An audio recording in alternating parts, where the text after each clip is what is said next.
नमस्कार दोस्तों, मैं दिग्विजय सिंह आप सबका बहुत स्वागत करता हूं दिग्विजय इकोनॉमिका में।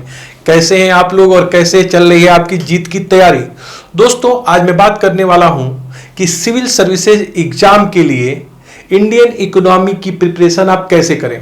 आप जानते हैं कि जीएस थर्ड में इंडियन इकोनॉमी बहुत ज्यादा इंपॉर्टेंट है, प्रीलिम्स के एग्जाम में भी बहुत ज्यादा इंपॉर्टेंट है। इस बार सिविल सर्विसेज प्रीलिम्स का एग्जाम अगर आपने देखा होगा तो बहुत ढेर सारे क्वेश्चन 25 क्वेश्चन इकोनॉमी से पूछे गए थे और ये काफी डेप्थ थे, काफी थियोरेटिकल थे और कॉन्सेप्टुअल थे।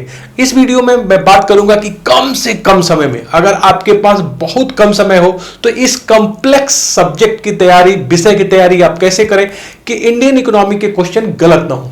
पहले तो मैं आपको बता दूं कि इकोनॉमी और इकोनॉमिक्स दो चीजें हैं, लेकिन आजकल के एग्जाम में इंडियन इकोनॉमी के साथ साथ इकोनॉमिक्स पे भी प्रश्न पूछे जा रहे हैं। अगर आप आईएएस प्रीलिम्स परीक्षा को देखेंगे तो अपॉर्चुनिटी कास्ट के ऊपर क्वेश्चन पूछा गया है। अगर क्वेश्चन अपॉर्चुनिटी कास्ट के ऊपर पूछा जा रहा है, अगर क्वेश्चन कैपिटल आउटपुट रेशियो के ऊपर पूछा जा रहा है, अगर क्वेश्चन इंटरनेशनल ट्रेड से पूछा जा रहा है, तो नो डाउट आप समझिए कि यहां पे इंडियन इकोनॉमी मतलब जो इंडियन इकोनॉमी तो के प्रश्न तो है ही, साथ ही थियोरेटिकल प्रश्न भी इकोनॉमिक्स के पूछे जा रहे हैं। तो इन दोनों को प्रिपेयर करने की स्ट्रेटजी क्या होगी इस वीडियो में मैं बात करूंगा। तो वीडियो को बड़े ध्यान से बिल्कुल लास्ट तक देखिए अगर आप चाहते हैं कि इंडियन इकोनॉमी के प्रश्न आपको बिल्कुल गलत न हो। इस वीडियो में मैं सबसे पहले यह बात करूंगा कि इंडियन इकोनॉमी को किस तरीके से हम बांट दें, किस तरीके से डिवाइड करें कि क्या क्या क्वेश्चन पूछे जा सकते हैं, उसके लिए सबसे ऑप्टिमम बुक क्या हो सकती है और उसको प्रिपेयर करने की स्ट्रेटजी आपके सामने क्या होगी। तो दोस्तों, सबसे पहले मैं बताऊं कि Indian economy for civil services के लिए जब आप जाएं तो इसमें जो है बड़े बड़े 1 2 3 4 सेक्शन जो इसके कोर सेक्टर है उसको में आप डिवाइड करिए। सबसे पहले हम बात करेंगे फाइनेंशियल सिस्टम की, फिर बात करेंगे गवर्नमेंट बजटिंग की, फिर बात करेंगे इंडस्ट्रियल इश्यूज की, एग्रीकल्चर इश्यूज की, और एक चीज और इसमें इंपॉर्टेंट होता है एक्सटर्नल सेक्टर की। तो 5 ऐसे विशेष इसकी चीजें हैं, कंपोनेंट हैं, जिसको अगर आप प्रिपेयर करके जाएं तो काफी हद तक क्वेश्चंस प्रीलिम्स में और मेंस में सही हो जाते हैं। तो सबसे पहले जो सबसे ज्यादा फोकस किया जाता है वो फाइनेंशियल सिस्टम पे फोकस किया जाता है। फाइनेंशियल सिस्टम में प्रश्न होते हैं मनी सप्लाई से, फाइनेंशियल सिस्टम में प्रश्न होते हैं मनी सप्लाई के साथ साथ इन्फ्लेशन रिलेटेड इश्यूज से, साथ ही साथ आरबीआई और उसकी मॉनेटरी पॉलिसी क्या है, आरबीआई इन्फ्लेशन को कैसे कंट्रोल करता है, इकोनॉमी में लिक्विडिटी को कैसे इंजेक्ट करता है, कैसे विड्रॉ करता है, सीआरआर क्या है, एसएलआर क्या है, रिपो क्या है, रिवर्स रिपो क्या है। साथ ही साथ इसमें प्रश्न पूछे जाते हैं कॉमर्शियल बैंकों से, उनके ऊपर जो इश्यूज चल रही है, कैपिटल एडुकेसी नॉर्म्स की, उनके एनपीए की प्रॉब्लम चल रही है, किस तरीके से आरबीआई चाहता है कि लेंडिंग रेट को रेपो रेट से लिंक करे। ये तमाम इश्यूज फाइनेंशियल सिस्टम्स में आती है। साथ ही साथ अगर इस बार की आईएएस प्रीलिम्स का आप प्रश्न देखे होंगे तो इसमें प्रश्न कॉमर्शियल पेपर से भी था, सर्टिफिकेट ऑफ डिपॉजिट था। तो दोस्तों, सबसे इंपॉर्टेंट सेगमेंट अगर आप फाइनेंशियल सिस्टम को मान के चलें तो इसके प्रिपरेशन के लिए जो बेहतर बुक आपको मिल जाएगी मार्केट में वो रमेश सिंह हिंदी में, और इंग्लिश में अगर हिंदी में आप जाएंगे तो डॉक्टर एसएन लाल आर्थिक सर्वेक्षण और विश्लेषण, दो बुक बहुत ही इंपॉर्टेंट है। हिंदी में डॉक्टर एसएन लाल कंसेप्चुअल लेवल पे इसके बराबर की बुक कोई मार्केट में नहीं है। अगर आप इंग्लिश में जाना चाहेंगे तो रमेश सिंह की बुक है जो बहुत बेहतर बुक है, और इन दोनों का अगर आप मिल के स्टडी कर सके, हिंदी और इंग्लिश अगर आपको दोनों आती है तो दोनों को मिला के पढ़िए तो बहुत अच्छे से आपकी प्रिपरेशन हो जाएगी पूरी की पूरी फाइनेंशियल सिस्टम में। इसके अतिरिक्त एक बुक आप और भी ले सकते हैं, प्रतियोगिता दर्पण special issue for Indian economy. Indian economy के लिए प्रतियोगिता दर्पण भी आप ले सकते हैं। 3 बुक सफिशिएंट है आपके लिए। डॉक्टर एस एन लाल हिंदी मीडियम में आती है, रमेश सिंह इंग्लिश मीडियम में आती है, प्रतियोगिता दर्पण का special issue Indian economy Hindi और इंग्लिश दोनों में अवेलेबल है। तो दोस्तों, सबसे पहले प्रश्न फाइनेंशियल सिस्टम से पूछे जाएंगे और इन तीनों बुक्स के माध्यम से आप इसे प्रिपेयर कर सकते हैं। फिर देखिए गवर्नमेंट बजटिंग पर प्रश्न पूछा जाता है, टैक्स के ऊपर प्रश्न पूछा जाता है, इनडायरेक्ट टैक्स के ऊपर, जीएसटी के ऊपर, डायरेक्ट टैक्स कोड के ऊपर। फिर बजट क्या होता है, रेवेन्यू बजट क्या है, कैपिटल बजट क्या है, बजट के डिफरेंट डेफिसिट के बारे में प्रश्न पूछा जाएगा आपसे कि किस तरीके से रेवेन्यू डेफिसिट है, इफेक्टिव रेवेन्यू डेफिसिट है, कैपिटल डेफिसिट है, बजट डेफिसिट है, फिस्कल डेफिसिट है, प्राइमरी डेफिसिट है, मोनेटाइज डेफिसिट है। तो ये डेफिसिट का कॉन्सेप्ट आपको समझना चाहिए। बजट में डिफरेंट कंपोनेंट क्या है, इसका क्लासिफिकेशन किस तरीके से आप देखेंगे, जेंडर बेस्टिंग में, आउटकम में, परफॉर्मेंस में, इसमें, और बाद में fiscal policy and fiscal reform पर भी प्रश्न पूछे जाएंगे।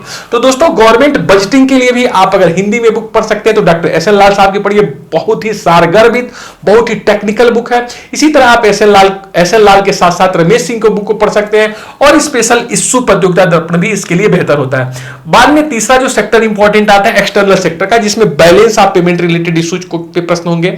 इसके अतिरिक्त बैलेंस ऑफ पेमेंट के साथ साथ एक्सचेंज रेट पे होंगे कि रुपये के अप्रिसिएशन कैसे होता है, डिप्रिसिएशन कैसे होता है, एप्रिसिएशन डिप्रिसिएशन से इकोनॉमी में क्या इंपैक्ट पड़ता है, एक्सपोर्ट पे क्या प्रभाव पड़ता है, इंपोर्ट पे क्या प्रभाव पड़ता है। ये एक बहुत ज्यादा इंपॉर्टेंट सेगमेंट होता है एक्सटर्नल सेक्टर। अभी आप देखेंगे तो इसके ऊपर प्रश्न पूछा भी गया है।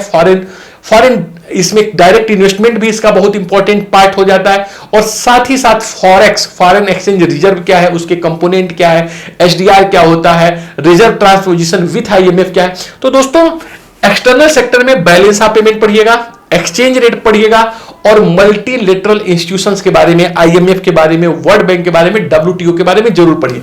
तो एक्सटर्नल सेक्टर में जो सबसे बेहतर बुक आपको मैं बताऊंगा डॉक्टर एस.एन. लाल साहब की है।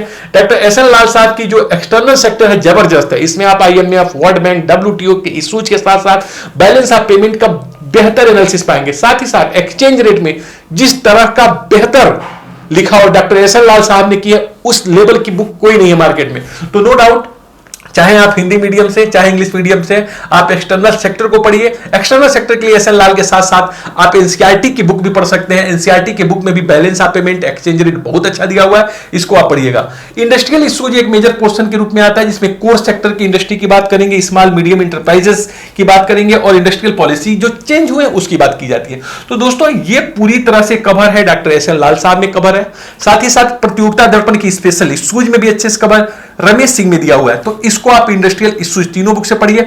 एग्रीकल्चर सिस्टम में एग्रीकल्चरल प्राइस पॉलिसी क्या होता है, इसमें जो है आप पढ़ेंगे कि एग्रीकल्चरल प्राइस पॉलिसी के साथ साथ पब्लिक डिस्ट्रीब्यूशन सिस्टम क्या है, उसमें किस तरह के लूपहोल्स है, किस तरह से आप जाएंगे। 2013 में जो है नेशनल फूड सिक्योरिटी एक्ट आता है। ये तमाम चीजें मेंस में बहुत ज्यादा पूछी जाती है। प्रीलिम्स में भी मिनिमम सपोर्ट प्राइस के ऊपर, प्रोक्योरमेंट प्राइस के ऊपर प्रश्न पूछे गए हैं। लैंड रिफॉर्म और ग्रीन रेवोल्यूशन, अगर आप एग्रीकल्चर को आप अच्छे से समझ लें तो इसमें से प्रश्न प्रीलिम्स में आजकल बहुत ज्यादा पूछे जा रहे हैं। तो इसमें आप डॉक्टर एस.एन. लाल की बुक में, प्रतियोगिता दर्पण में रमेश सिंह के साथ साथ अगर आप पढ़ना चाहें तो परीक्षा बाणी की एग्रीकल्चर की जो आती है बुक, उसको भी पढ़ सकते हैं, उससे काफी प्रश्न पूछे जा सकते हैं। तो दोस्तों मोटा मोटा ये 5 कोर ऐसी चीजें जिससे ज्यादा प्रश्न पूछे जाते हैं। इसके अतिरिक्त भी प्रश्न इकोनॉमी में पूछे जाते हैं, कॉन्सेप्टुअल पूछे जाते हैं, जैसे डेवलपमेंट से प्रश्न पूछे जाएंगे, डेवलपमेंट के साथ साथ इंक्लूसिव ग्रोथ से क्वेश्चन पूछे जाते हैं, अनएम्प्लॉयमेंट से क्वेश्चन पूछे जाते हैं, पॉवर्टी रिलेटेड इश्यूज पे प्रश्न पूछे जाते हैं। उसके लिए सबसे बेहतर है कि आप हमारा चैनल दिग्विजय इकोनॉमिका को फॉलो करिए, सारे कॉन्सेप्ट उससे सीखिए। दोस्तों अगर आप एक महीना के अंदर 15 दिन में अगर आप इसकी प्रिपरेशन को करना चाहते हैं तो सबसे बड़ी चीज है अपने विल पावर को स्ट्रांग बनाइए। बिना विल पावर स्ट्रांग किए हुए यूपीएससी का एग्जाम आप क्लियर नहीं कर सकते हैं, क्योंकि ये जो है गेम है वो विल पावर का गेम है, कड़े इरादों की गेम है। कभी भी आप इस गेम को खेलने के लिए बिना विल पावर के आगे नहीं आइए। तो अगर आप चाहते हैं यूपीएससी आप क्वालिफाई करें तो पहले अपने विल पावर को स्ट्रांग बनाइए, सबसे महत्वपूर्ण है विल पावर। विल पावर अगर आपका स्ट्रांग है और आप चाहते हैं कि विषय की तैयारी मैं कर लूं 1 महीने के अंदर, तो आप कर सकते हैं। इंपॉर्टेंट है चीजों को कॉन्सेप्टुअली पढ़िए और अपना खुद का नोट्स बनाइए। किस कोचिंग का है कोई डज नॉट मैटर, आप खुद अपना नोट्स बनाइए। मात्र 3 बुक के ऊपर आप फोकस करिए, डॉक्टर एस.एन. लाल हिंदी में, दूसरे नंबर पे रमेश सिंह, तीसरे नंबर पे प्रतियोगिता दर्पण स्पेशल इशू, और चौथा पढ़ सकते हैं अगर आपको पढ़ना है तो एनसीईआरटी पढ़िए, नहीं तो 3 बुक सफिशिएंट बुक है। कॉन्सेप्टुअली आप अपना नोट्स बनाइए 15 से 20 दिन में। अगर आप अपना नोट्स बनाएं और इन चीजों के साथ साथ मेरे चैनल पे बने रहें तो आपको बहुत बड़ी सफलता मिलेगी, और इंडियन इकोनॉमी जो आपका हेडेक रहता है, टेंशन रहता है, वो हमेशा के लिए दूर हो जाएगा। तो आइए एक बार अपने विल पावर को स्ट्रांग बनाइए। हर कदम पे चैलेंज है, हजारों उलझने राहों में पट कोशिशें बेशुमार, हजारों उलझने राहों में किंतु कोशिशें बेशुमार, इसी का नाम जिंदगी है, चलते रहिए जनाब, चलते रहिए जनाब। तो दोस्तों अगर आपको करना है, अच्छा करना है, आईएएस बन के दिखाना है, तो विल पावर को स्ट्रांग करिए। इंडियन इकोनॉमी के इस टिपिकल कॉम्प्लेक्स पार्ट को सबसे पहले प्रिपेयर करिए, इसका नोट्स बनाइए, हम आपके साथ हैं। मेरे चैनल पे आइए, मेरी हर वीडियो को देखिए और 3 बुक के ऊपर कंसंट्रेट करिए। आप देखिएगा बहुत कम समय में आप इंडियन इकोनॉमी को बहुत अच्छे से समझ जाएंगे। दिग्विजय इकोनॉमिका देखने के लिए बहुत बहुत धन्यवाद। Thank you so much for watching Digvijay Economica. God bless you dear friends.